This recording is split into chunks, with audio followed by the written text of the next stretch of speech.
Jesus said, be you perfect as your Father in heaven.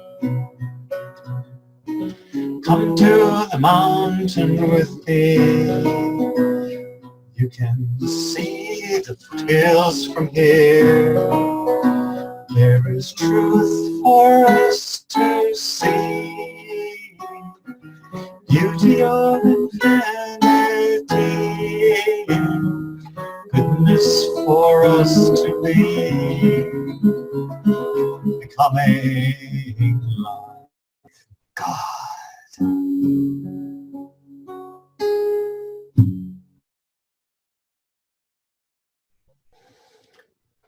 Yes. Becoming like God. Oh, what can that possibly involve? I got my first glimpse of this, I think, as a young child, when I would occasionally get up in the morning and go out into the family room before anyone else was up and read the Bible. And I remember finding myself entranced as I entered the Gospel according to Matthew. And I saw Jesus, and I could experience and feel what I now call the beautiful wholeness of righteousness in his way of being and speaking and acting. It just thrilled me to the core, and time after time I collapsed in tears over the beauty of it. My joy was so full.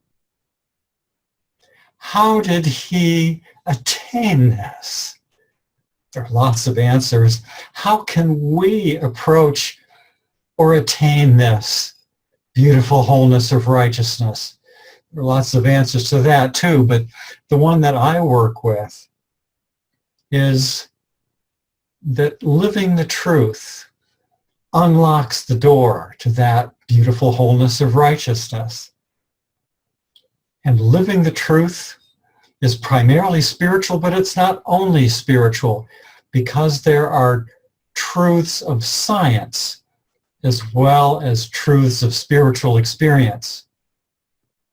So the goal of living the truth is fulfilled if we can combine scientific living and spiritual living, coordinate those two, scientific living and spiritual living. But what is scientific living? Here's the beginning of my definition. Scientific living means acting in the light of the relevant truths of science. The truths of science are truths of fact.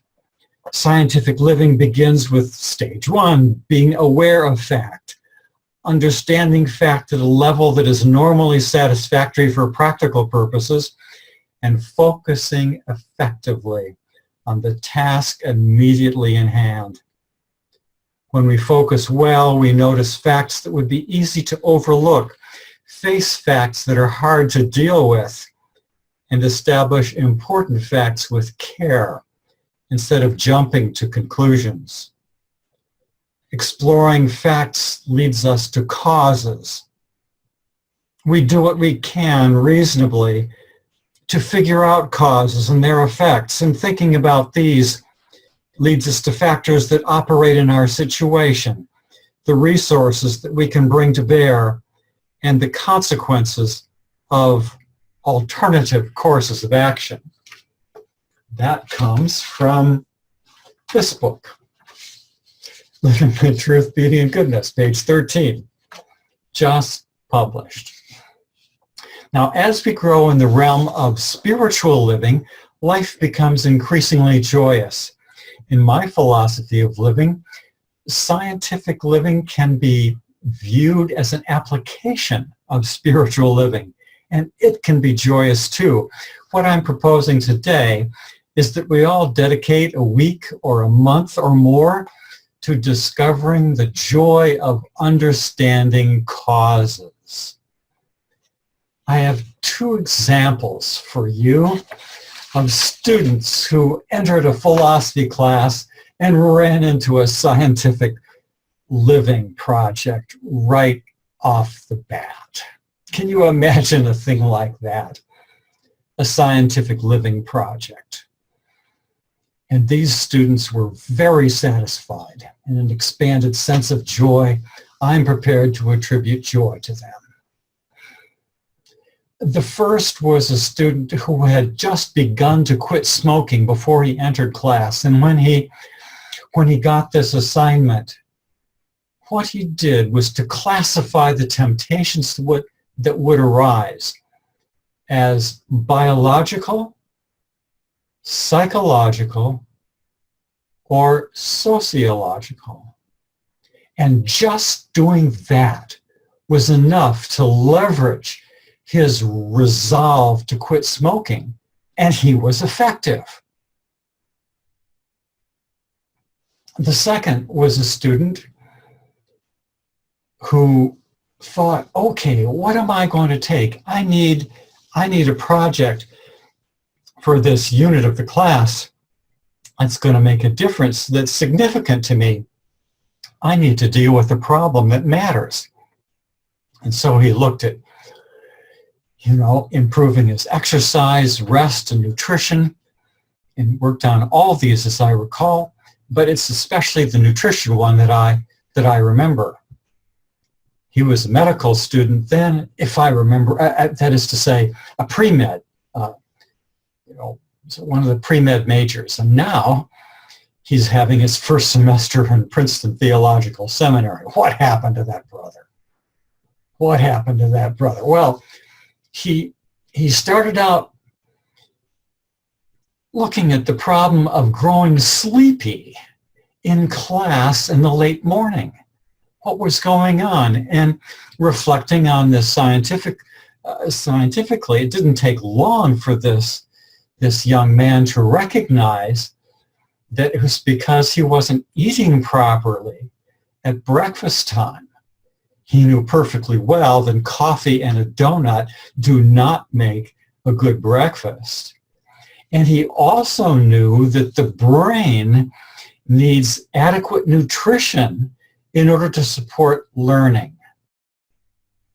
So he did what he needed to do, realizing that he needed to also upgrade his time management skills and his self-mastery to get this task of changing his habits accomplished.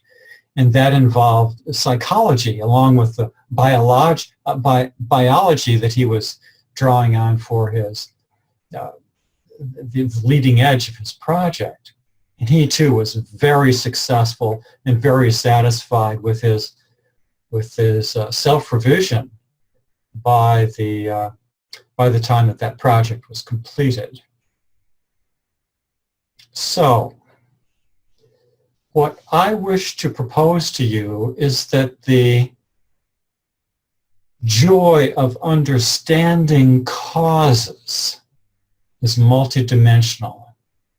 And as I leave you today, I'm not going to give you examples of those different dimensions because that would short circuit your inquiry and you wouldn't have the experience that you're now, please, going to have this week of making your exploration and struggling and making the discoveries and then enjoying the joy of sharing them with others.